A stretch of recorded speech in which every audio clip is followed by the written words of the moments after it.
Ça paraît trop beau pour être vrai. Guillaume, sur quoi se base le robot pour trader? Les news, la macro? Ce robot, du fait de sa stratégie, prouve que le monde est extrêmement déterminé d'un point de vue objectif. Me permettre de projeter une anticipation de marché en termes d'objectifs ou de perte maximale. Qu'est-ce que tu as mis en place comme système pour sécuriser ce fonctionnement du robot autonome? Les meilleurs risk-reward qu'il y a, c'est entre 20 et 30. C'est-à-dire quand on a atteint l'objectif, on définit le point D et le point D devient le point B de la future structure ABCD. Quand ça gagne, ça tape et quand ça tape, ça récupère tout. C'est aussi simple que ça, pour l'expliquer. Plongez au cœur de Smash Dragon, un chef-d'œuvre d'ingénierie financière. Découvrez l'architecture unique qui permet à ce robot de trading de détecter et d'exploiter les mouvements de marché avec une précision chirurgicale. Notre analyse exclusive vous révèle comment 20 ans d'expertise se transforment en performance exceptionnelle. Guillaume, sur quoi se base le robot pour trader? Les news, la macro? Ni l'un ni l'autre. Il se base exclusivement en fait sur le côté technique du marché, donc c'est-à-dire uniquement sur ce qu'on appelle le price action. Donc l'élément le plus fondamental du marché, c'est le prix dans le temps, et il se base sur ça. Voilà, tout simplement. Donc à partir de cet élément le plus fondamental possible techniquement, j'ai construit au niveau du développement toute une logique de structure. Du plus fondamental, c'est-à-dire le prix dans le temps, au moins fondamental, on va dire. Donc il y a tout un élément structurel qui va du bottom au up, en élargissant justement les opportunités de trading en fonction des différents niveaux structurels. Et peux-tu nous décrire les modules principaux qui constituent le robot? C'est ça. Alors il y a deux aspects dans le robot. Il y a le côté gestion des risques, on va dire, ou gestion du management, money management au niveau donc, du trading. Et il y a tout le côté stratégique. Donc le côté stratégique, lui, il est basé sur 3 piliers, donc c'est-à-dire la détection des fins de tendance, ensuite la détection des phases d'accumulation, pour ensuite sortir de cette phase d'accumulation et avoir des systèmes de sortie, différents systèmes de sortie de cette nouvelle tendance qui se dessine, et maximiser les ratios, donc les bénéfices sur risque. Et donc ça, c'est la stratégie, et autour de la stratégie, il y a tout donc, le côté intendance du robot, qui lui permet de gérer la sécurité des ordres, la sécurité du broker, la sécurité de MTK, donc de MetaTrader, la sécurité matérielle donc du PC, donc c'est-à-dire il y a des systèmes de récupération, de réanalyse du marché dans le passé à chaque réouverture de MetaTrader avec le robot, et donc ce qui permet en quelque sorte, ce qui fait en quelque sorte une sorte de backtest à chaud à chaque réouverture de MetaTrader pour pouvoir réintégrer tous les ordres qui sont déjà ouverts ou qui normalement devraient être ouverts. Et potentiellement, il les réouvre s'il peut les réouvrir à une marge de manœuvre acceptable. Donc pas de perte liée à des erreurs techniques ou à des problèmes de spread sur tout cet aspect-là, non. Alors, il peut toujours y avoir des problèmes. Le monde, il n'est pas exempt de problème. Le risque zéro n'existe pas, mais tout a été minimisé le plus possible. Après, ce qui ne dépend pas forcément du robot, ça va être la qualité du broker. Donc, il y a cet aspect-là, et puis c'est tout. Tu m'as évoqué hors caméra le système de trading ABCD. C'est bien celui-là que tu as implémenté dans le robot de trading. Est-ce que tu peux nous en dire un petit peu plus, concrètement, comment ça a été implémenté? C'est ça, donc la stratégie ABCD, c'est justement le cœur donc, de la stratégie de Smash Dragon. Donc et même concrètement, la partie ABCD, c'est le deuxième système, sur les 3 grands systèmes, c'est le deuxième système qui permet donc de détecter la phase d'accumulation et la sortie de cette phase-là et la continuation de la tendance. Donc, pour faire court, la structure ABCD se repose sur une sous-structure fractale. Chaque point est une fractale. Et donc, dans ce deuxième système, je parle. Et chacune de ces sous-fractales est basée donc, sur ce qu'on appelle le price action directement, donc sur le niveau le plus fondamental du marché. Et donc, la logique ABCD, donc c'est techniquement, alors c'est difficile comme ça à expliquer Sans schéma. À l'oral, sans schéma, sans prix, sans graphique. Mais en gros, donc il y a le point A, c'est le point le plus bas ou le plus haut du marché. Ensuite, il y a le point B qui est à la prochaine fractale. Le point C qui est à la prochaine fractale du point B. Et en fonction de la profondeur de ce point C entre A et B, ça permet de définir des objectifs. Et donc cette structure nous permet aussi de facilement de définir des objectifs, donc des points de sortie en take profit, des points de sortie en stop loss, qui est le point ultime de stop loss, c'est le point A, et différents niveaux d'entrée. Et une fois que la tendance elle se dessine, une fois qu'on est sorti de la phase d'accumulation, la structure ABCD se poursuit avec à chaque fois, une fois que l'objectif il est atteint. C'est-à-dire quand on a atteint l'objectif, on définit le point D, et le point D devient le point B de la future structure ABCD, etc., etc. Donc ça permet de définir une tendance. Donc finalement, si c'est une tendance haussière, le point D devient le point B de la deuxième structure, et ainsi de suite, en croissance. Et donc le point C devient le point A, etc. D'accord. C'est ça. Et donc ça, c'était le module 2. Et ensuite, quels sont les autres modules et comment ils interagissent entre eux? Ils interagissent en fait de manière consécutive. C'est-à-dire que c'est d'abord le premier module au niveau de la stratégie qui fonctionne pour pouvoir détecter donc, les fins de tendance, la phase d'accumulation avec la logique ABCD, et on définit ensuite l'extension avec la continuité de la logique ABCD. Et ensuite, il y a le troisième module qui, lui, en fait, c'est une définition spatio-temporelle de la structure ABCD. Donc, c'est-à-dire qu'il y a la structure ce que j'appelle la base, c'est-à-dire entre A et B, qui définit donc cette partie spatio-temporelle entre A et B. Ensuite, il y a la partie concentration, c'est-à-dire tout ce qui est en dessous pour une structure longue, up. Tout ce qui est en dessous du point B, entre A et B, c'est ce que j'appelle la phase de concentration. Au-delà de B, c'est ce que j'appelle la phase d'extension. Et autour de B, c'est ce que j'appelle donc la phase centrale. Et donc ces quatre phases me permettent de définir ce que j'appelle donc le troisième système, le troisième pilier, qui me permettent, avec des systèmes de candle pattern, donc pattern liés à la formation de bougies de retournement, et dans ce cas-là, de définir donc des moments de sortie appropriés, des ordres ou d'annulation de la tendance, d'annulation de la structure donc de ABCD. Et une fois que la tendance est dessinée, la manière que le marché va définir et dessiner le retournement de la future tendance pour éventuellement sortir aussi à ce niveau-là. Donc il y a dans le troisième pilier, en fait, c'est tous les systèmes de sortie qui se définissent en fonction des quatre zones liées à la structure ABCD et de la future nouvelle zone ABCD inverse qui va peut-être arriver. Et qu'est-ce qui rend cette architecture unique par rapport peut-être à d'autres programmes qui existent déjà, ou par rapport à son évolution de ce que tu avais toi imaginé au départ, puis finalement ce que tu as réalisé? Alors au départ, j'avais pas du tout imaginé ce que j'ai réalisé maintenant. C'est arrivé petit à petit. C'est justement toute l'approche antifragile. C'est qu'on peut pas anticiper réellement les choses. On peut juste s'ouvrir aux opportunités, mais on ne peut pas vraiment savoir jusqu'où ça va aller. Donc ça, c'est l'approche antifragile, et c'est ce qui a été intégré justement au niveau de la stratégie. Ensuite, ce qui rend cette architecture unique, c'est justement c'est son approche price action.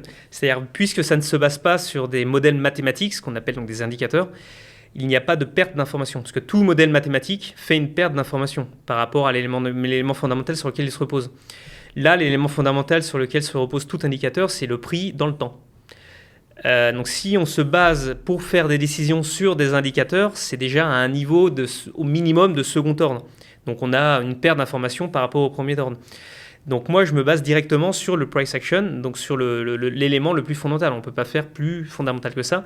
Donc j'ai toutes les informations. Après, c'est entre guillemets qu'une question d'organisation de l'information. Donc de structuration suffisamment cohérente pour chaque niveau, et avec une bonne interprétation cohérente à chaque niveau, entre les niveaux, pour ensuite faire la prise de décision nécessaire et comme il se doit. Et c'est ce qui permet, et ça c'est clairement ce qui différencie par rapport aux autres. Parce que quasiment tout ce que l'on peut voir sur le marché, toutes les approches même humaines, sont basées essentiellement sur les indicateurs. Alors là où c'est bon pour un humain, parce que quand un humain se base sur les indicateurs, il a par rapport à l'indicateur une perte d'information. Mais puisque c'est un humain, il peut boucher les trous facilement, parce que c'est un humain. Donc il va aussi voir les prix de marché et il va naturellement, même sans s'en rendre compte, boucher les trous que l'indicateur va lui mettre en face. Mais le robot, il est bête comme ses pieds. Donc soit il faut faire une harmonie très complexe d'un ensemble d'indicateurs pour que chaque indicateur bouche les trous d'un autre indicateur. Soit il faut faire mon approche, c'est-à-dire basée sur le maximum d'informations, donc l'élément le plus fondamental, et avoir la structure la plus cohérente possible et complète possible pour manier l'information comme il se doit, quoi. C'est ça. Finalement, ce qui rend l'architecture unique, c'est le fait d'adhérer le plus proche possible de l'information core, donc le prix et puis comment ils évoluent, et moins de se baser sur des constructions mathématiques qui sont des dérivés, enfin, des calculs, on va dire, basés sur ce prix originel. C'est ça. Ok. Donc là, c'est ce fait de coller au marché qui t'assure aussi peut-être plus de réactivité dans les entrées et les sorties de tendance, parce que finalement, tu n'es pas dans une opération compliquée, tu es directement sur le prix exact. Exactement, c'est ce qui me permet de... J'ai aucun retard sur le marché, en fait. Je suis tout le temps à l'heure au niveau du marché, et les logiques implémentées dans les structures, surtout donc dans la structure de, enfin même les trois piliers, mais surtout le pilier 1 et le pilier 2, me permettent de projeter une anticipation de marché en termes d'objectifs ou de perte maximale. Et donc je suis au plus proche du marché avec des objectifs clairement définis qui d'un point de vue structurel en fait sont en général atteints à un certain niveau de la structure. Et alors là, ça sort un petit peu du cadre du marché, mais c'est en fait, par la preuve, en fait, ça prouve que au moins une partie du monde, de l'univers, est très déterminée, justement. Et donc, ce robot, du fait de sa stratégie et du fait de la manière comment il se repose sur les prix, prouve que, au moins sur les marchés, mais probablement au-delà des marchés, que le monde est extrêmement déterminé d'un point de vue objectif. Par contre, la manière d'atteindre les objectifs est, lui, très chaotique. On revient à la question, est-ce qu'il y a du hasard ou pas, quoi. C'est une question qu'on traitera dans un autre épisode, je pense. C'est ça, mais alors, il y a quand même du hasard, justement, dans la manière d'arriver. Comme on dit souvent, c'est le voyage qui importe le plus. Hein. Mais les objectifs, en fait, tant qu'ils sont pour un niveau structurel défini, ils sont ils sont structurellement définissables. Peu importe l'objectif, mais tant que ça reste cohérent d'un point de vue spatio-temporel à la structure, à la taille de la structure. Mais par contre, la manière de l'atteindre, elle est chaotique. Dans la même échelle structurelle. Du coup, dans les marchés, on ne regarde pas trop la manière de l'atteindre, on regarde surtout le prix qu'on atteint à l'objectif, est-ce qu'on gagne de l'argent ou pas. C'est ça. Et c'est là toute la difficulté pour un humain qui n'a pas de robot autonome, c'est que le temps d'atteindre son objectif, il a largement le temps de passer en fait par tous les états émotionnels. Et en général, de sortir trop tôt ou de rentrer trop tard. Exactement. Et c'est là où ça capote, quoi. Ok. Si on parle un petit peu des systèmes de sécurité, parce que donner la main à un robot qui traite tout seul, même moi ça me fait peur. Je me dis que ceux qui ne connaissent pas, encore plus. Donc qu'est-ce que tu as mis en place comme système pour sécuriser ce fonctionnement du robot autonome ? Donc là, c'est, on va dire, les piliers de annexes, les piliers de contingence, quoi. Donc c'est, par exemple, pour tout ce qui est l'ouverture des ordres, donc il y a tout un système de détection de mauvaise ouverture d'ordre ou de non-ouverture d'ordre, et il va réessayer, tant que c'est à un niveau acceptable autour du prix que l'on a souhaité ouvrir, il va réessayer donc de réouvrir. Donc ça permet de bypasser par exemple tous les risques de slippage, tous les risques liés au broker justement qui ne va pas permettre d'ouvrir l'ordre pour toutes les raisons qui puissent exister. Donc si on revient autour d'un prix acceptable, autour du prix d'ordre, il va le réouvrir, même si c'est 3 jours après. S'il n'aurait pas dû sortir, si l'ordre avait été ouvert, il va quand même le réouvrir et ensuite continuer sa stratégie comme si de rien n'était. D'accord. Donc il y a tout un système de pending order virtuel, donc géré par le robot. Quand il doit ouvrir un ordre, c'est automatiquement géré par un pending order virtuel. S'il peut l'ouvrir en réel, il l'ouvre en réel. S'il ne peut pas, il est géré en tant que virtuel. Et dès qu'il peut l'ouvrir, s'il n'aurait pas dû sortir, il l'ouvre. Très bien. Ça sécurise un peu par rapport au décalage qu'il peut y avoir sur les brokers. Ça sécurise complètement et ça sécurise aussi d'un point de vue matériel lié à l'ordinateur. Si l'ordinateur ou MetaTrader vient à fermer pour toutes les raisons qui puissent exister, c'est comme si le broker défaillait en fait, mais ça, là c'est au niveau matériel. Il y a une récupération, il y a une lecture en fait du passé pour savoir quels ordres auraient dû être ouverts. S'il n'est pas encore ouvert et qu'on peut l'ouvrir, on l'ouvre. S'il est ouvert, bah, on le réintègre dans la structure pour remplacer l'ordre virtuel par l'ordre réel. Et s'il aurait dû être fermé, et bah, du coup, il y a un signal d'alerte pour dire qu'il aurait dû être fermé. Et là, par contre, c'est à l'humain de gérer s'il le ferme ou pas, parce que là, c'est des cas qui sont de l'ordre du manuel. Parce que ça, c'est des cas où, par exemple, l'ordinateur il a craché ou le broker a craché pendant 3 jours, imaginons. Ensuite, la machine se réouvre et donc on réintègre tous les ordres qui auraient dû être ouverts et ceux qui sont ouverts à l'heure actuelle. Et s'il aurait dû être fermé, bah là, il y a un signal d'alerte comme quoi il aurait dû être fermé pour tel ou tel ordre. Et ben là, c'est à toi de gérer et de prendre la main pour savoir quoi faire. Et comment tu maintiens un drawdown bas avec le robot ? Alors, c'est en lien avec justement la logique d'antifragilité donc de la stratégie. Chaque ordre, en fait, est délimité par un pourcentage de risque du capital. Donc, par exemple, si on règle à 1%, il va risquer 1% du capital.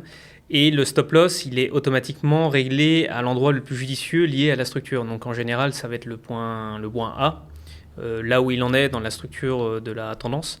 Mais ça va être le point A dans la structure ABCD. Et donc, entre là où il va ouvrir et le point A, il y aura 1% de risque du capital et pas plus. Okay. Donc ça, c'est ce qui permet de gérer donc le risque et le drawdown au final. Ok, c'est clair. Est-ce que tu peux nous donner quelques exemples concrets de ratio risque-récompense ? Bah, quand il y a des belles tendances, alors ça arrive pas tous les 4 matins forcément, mais ça arrive quand même à l'échelle, suivant l'échelle de travail donc du robot, donc le time frame, ça arrive forcément à un moment, ça c'est clair. Et alors les meilleurs risk-reward qu'il y a, que j'ai pu constater en tout cas, c'est entre 20 et 30. D'accord. Ça, c'est les meilleurs. Fois 30 par rapport au risque au prix, risque, c'est ça. Donc, si on risque 1%, bah, ça récupère entre 20 et 30%. Voilà. Et donc, ce genre de ratio très intéressant, ça arrive, si on est sur du H1, ça arrive au moins une fois par an. D'accord. Ça, c'est au moins une fois par an. Et sinon, en moyenne, les ratios de tendance, alors si on l'évalue par rapport aux ordres d'une tendance, parce que ça peut s'évaluer à l'ordre, les ratios risk-reward, ou à la logique de tendance, c'est-à-dire à la logique du trade global. Donc si on l'évalue à la logique du trade global, en moyenne, on est sur un ratio entre 3 et 8. D'accord. Je pense. Donc 3 à 8% sur une tendance, sur un segment. Ouais, voilà, sur une tendance. Alors ça, c'est un peu plus difficile à évaluer, parce que ça recoupe un certain nombre d'ordres. Mais par exemple, un bon moyen pour savoir la performance donc, d'une stratégie, c'est ce qu'on appelle le profit factor.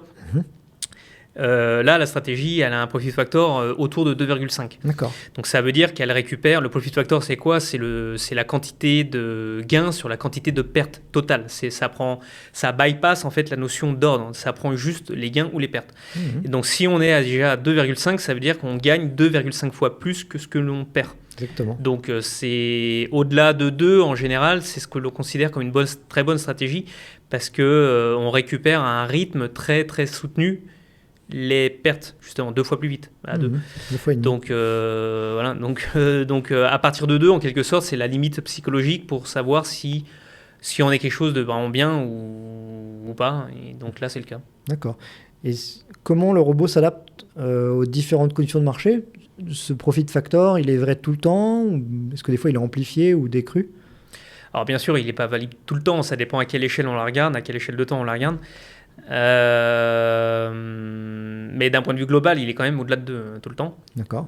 Peu importe à l'échelle de temps où on la regarde, il est d'un point de vue statistique, quand il y a suffisamment de statistiques pour que ça soit valable au niveau du temps, on est tout le temps au-delà de 2. Après, bien sûr, il y a des mois où il va peut-être perdre 10%. Ça dépend à combien de risques on met dans le robot, bien sûr. Mais si on est à quelques pourcents de risque par ordre, il y a des mois où il va perdre 10, 20% grand max. Et par contre, le mois d'après, il va faire 50%. C'est justement toute l'approche antifragile. C'est-à-dire qu'il y a des pertes, il y a des ordres perdants. C'est le principe.